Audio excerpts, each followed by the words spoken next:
जननी जन्म सौख्यानां वर्धने कुल संपदां पदवी पूर्व पुण्यानां लिख्यते जन्म पत्रिका गजाननं भूतगणादि सेविदं कपित्थ जम्बो पलसार पक्षिदं उमासुदं शोक विनाश कारणं नमामि विघ्नेश्वर पादपंकजम् आदित्याय च सोमाय मंगलाय बुधाय च गुरु शुक्र शनिभ्यश्च राघवे केतवे நமஹ. உலகெங்கும் வாழக்கூடிய நெக்ஸ்ட் ஜென் நேயர்கள் அனைவருக்கும் வணக்கம். நான் உங்கள் டாக்டர் வி ராஜ்குமார் சிவாச்சாரியார் பேசுகிறேன். எல்லாரும் எப்படி இருக்கீங்க? நலமா இருப்பீங்க நம்புறேன். இன்றைய தினம் நாம் பார்க்கக்கூடியது வார ராசி பலன் என்ற வகையில 12 ராசிகளுக்கு எப்படி இருக்கு, இந்த வார ராசி பலன் எப்படி இருக்கு, இந்த வாரம் இதுதான் நடக்கும், இந்த வாரம் இதுதான் இருக்கும். ஸோ நீங்கள் கவனமாக இருக்கணும், என்னென்ன பண்ணணும், எப்படி இருக்கணும், இதுதான் மிக இம்பார்ட்டண்ட். இதுதான் நம்ம சொல்கிறது. அந்த வகையில் இந்த வார ராசி பலனில் நம்ம பார்க்கும்போது பார்த்தீங்கன்னா நமக்கு இந்த வாரத்தில் எடுத்துக்கும்பொழுது நமக்கு ஆவணி மாதம் கூட நமக்கு பிறந்துடும். ஸோ அப்போ இந்த வாரத்தில் அப்படின்னு எடுத்துக்கும் பொழுது சில விஷயத்தில் நம்ம கவனமாக இருக்க வேண்டியது அப்படின்னு சில விஷயங்கள் இருக்குது. கிரக மாற்றங்களால் நம்ம சில விஷயங்கள், கிரக பார்வைகளால், தசா புக்திப்படி, லக்னப்படி நம்ம சில விஷயங்களை நம்ம மாறணும். நம்ம எப்படி இருக்கணும்? இப்போ நம்ம தினமும் வேலைக்கு போகிறோம், வரோம், தினமும் நம்ம ஒரு பிஸ்னஸ் பண்ணுறோம், வெளியில் போகிறோம், ஆயிரம் இடத்துக்கு நிறைய இடம் போகிறோம், வரோம், நிறைய விஷயங்கள் போகிறோம். வெளிநாட்டில் இருக்கிறவங்க, உள்நாட்டில் இருக்கிறவங்க, ஒவ்வொருத்தரும் ஒவ்வொரு விஷயத்தை எதிர்பார்த்து இருக்கக்கூடியவர்கள், திருமணத்தை எதிர்பார்த்து இருக்கக்கூடியவர்கள், ஒரு வீடு வாங்குவேனா, ஒரு வீடு கட்டுவேனா, ஒரு இடம் இப்போனா என்னோட பிரச்சனைகள் தீருமா, குழந்தைகளுடைய அடுத்த கல்வி படிப்புக்கு என்ன செய்யறது, இந்த மாதிரியான சில குழப்பங்கள், மனக்குழப்பங்கள், இந்த மாதிரி நிறைய விஷயங்கள் எல்லாமே இருக்கும்.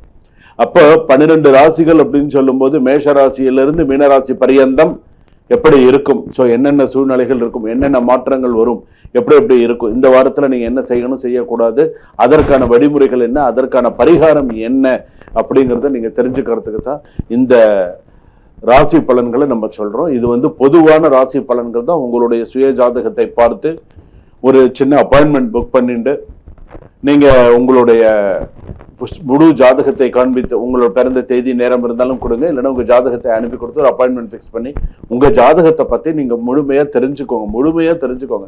ஒரு 25 நிமிடம் அல்லது ஒரு 30 நிமிடம் என்கிட்ட நீங்கள் பேசினா தான் உங்கள் ஜாதகத்தை பற்றி நீங்கள் கிளியராக தெரிஞ்சுக்க முடியும்.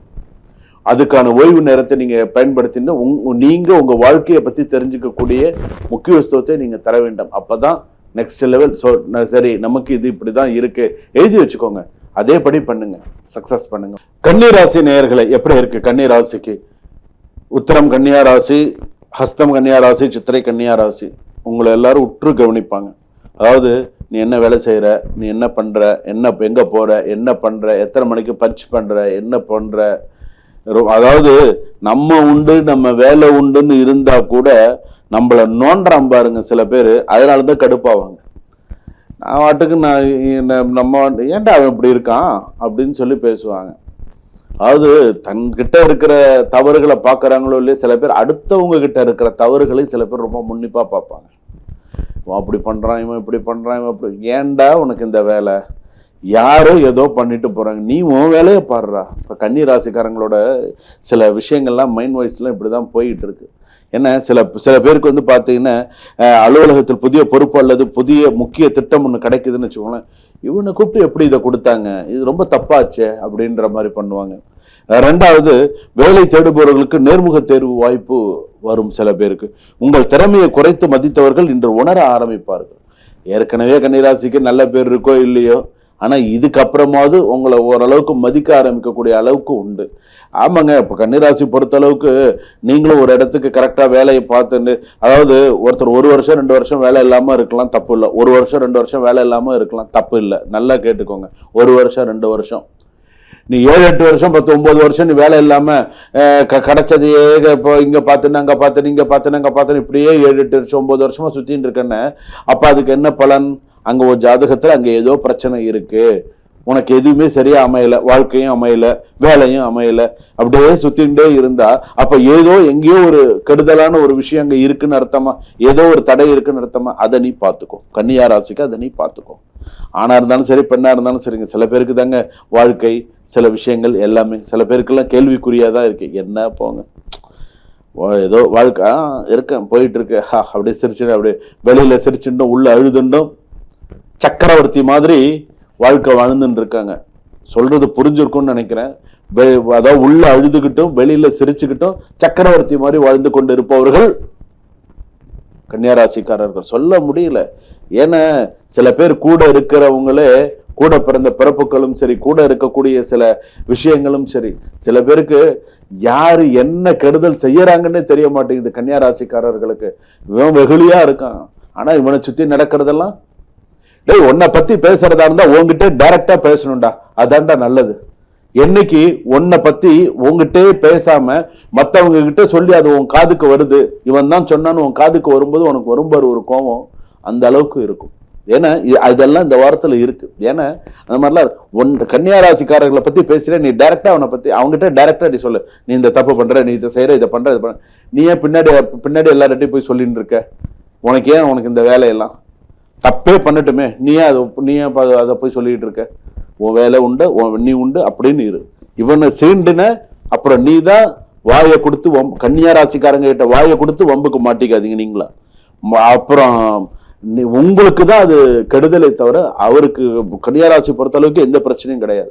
அவங்க வாயை பிடிக்கி வம்புல மாட்டிக்காதீங்க. அவங்க உண்டு, அவங்க என்ன செய்யறாங்களோ அவங்க கரெக்டா செய்யறாங்க, கரெக்டா பண்றாங்க.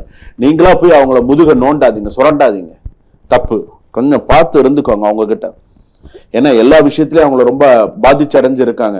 ஒரு பாதிப்படைந்த மனசு ரொம்ப, அதாவது அப்படியே அமைதியா இருக்காங்கன்னு பார்க்காதீங்க, நினைச்சாங்கன்னா அவ்வளவுதான். அந்த அளவுக்கு இருக்கு மைண்ட்ல. ஜாக்கிரதை, பார்த்துக்கோ. இந்த வாரம் கூட்டு தொழிலில் ஆவணங்கள் மற்றும் சரி பார்த்து சில விஷயங்கள்லாம் பண்ணுங்க. சிறிய முதலீடுகள் எதிர்காலத்தில் நிறைய நல்ல விஷயங்கள்லாம் கொண்டு வரும். குடும்பத்தில் நிம்மதியான சூழல் உருவாகும். குழந்தைகள் மகிழ்ச்சி மற்றும் பொருள் கிடைக்கும். நிறைய நல்ல விஷயங்கள், சுபமான பேச்சுவார்த்தைகள்லாம் நடக்கும். குடும்பத்தில் ஓரளவுக்கு சந்தோஷங்கள், பண வரவு திருப்திகரமா இருக்கும். ஓரளவுக்கு உருட்டி பிரட்டி சம்பாரிச்சு ஏதோ இல்லாத இடத்த இருக்கிற மாதிரி ஏதோ ஓரளவுக்கு கொண்டு வந்துருவீங்க. ஸோ அந்த திறமை உங்ககிட்ட இருக்கு. தேவையற்ற பொருட்கள் வாங்கும் ஆசையை கட்டுப்படுத்தவும். அனைவரின் பிரச்சனையும் நீங்கள் தீர்க்க முயற்சிக்க வேண்டாம். அப்பா கன்னிராசி, மற்றவன் பிரச்சனை அவன் எப்படியோ போட்டு போறான்ப்பா, நீ உண்டு வேலை உண்டு. அடுத்தவனுக்கு 1000 பிரச்சனை இருக்கும், நீ ஏன் போய் அவன் பிரச்சனை போய் தீர்த்து வைக்க போறதுனால தானே உனக்கு கஷ்டம், பிரச்சனை வருது. நீ உண்டு வேலை உண்டுன்னு இருந்துட்டு போ.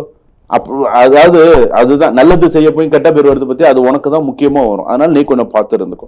உங்கள் திட்டங்களை கடைசி வரை ரகசியமா வச்சுக்கோ. நீ ஒரு இடத்துக்கு போறியா, போற நேரத்தை, சார் எனக்கு திடீர்னு எமர்ஜென்சி ஒர்க்கு நான் போறேன்னு சொல்லு. நீ 4 நாள் முன்னாடியே நாங்க போறேன்னு வச்சுக்கோ, என்ன ஏதோ பிளான் பண்ணிட்ட போல இருக்கு பெருசா அப்படின்றோம், முடிஞ்சு போச்சு. அதனால கவனமா இரு. செரிமானம், தூக்கமின்மை தொடர்பான பிரச்சனைகள் கவனம் தேவை. வேலை பார்க்கும் பெண்களுக்கு பதவி மற்றும் மரியாதை உயரும். கல்வி போட்டித் தேர்வுகளில் நல்ல வெற்றி வாய்ப்பு. புதிய ஆடை நகை வாங்கும் யோகம் இந்த வாரம் உண்டு. கன்னிராசியை நீங்கள் அமைதியாக கட்டிய கனவுகள் இந்த வாரம் வடிவம் பெற தொடங்கும்.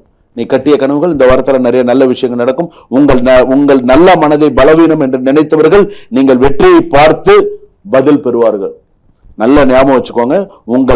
அதாவது இப்ப நான் சொன்ன வார்த்தைகளை, கடைசியா நான் சொன்ன வார்த்தையை ஞாபகம் வச்சுட்டு இந்த வார ராசி பலனை கரெக்டா இது பண்ணுங்க. முடிஞ்சா டைம் கிடைக்கும் பொழுது பைரவருக்கு விளக்கேத்துங்க, ஆஞ்சநேயருக்கு விளக்கேத்துங்க. சிறப்பா இருங்க. வாழ்க வளமுடன்.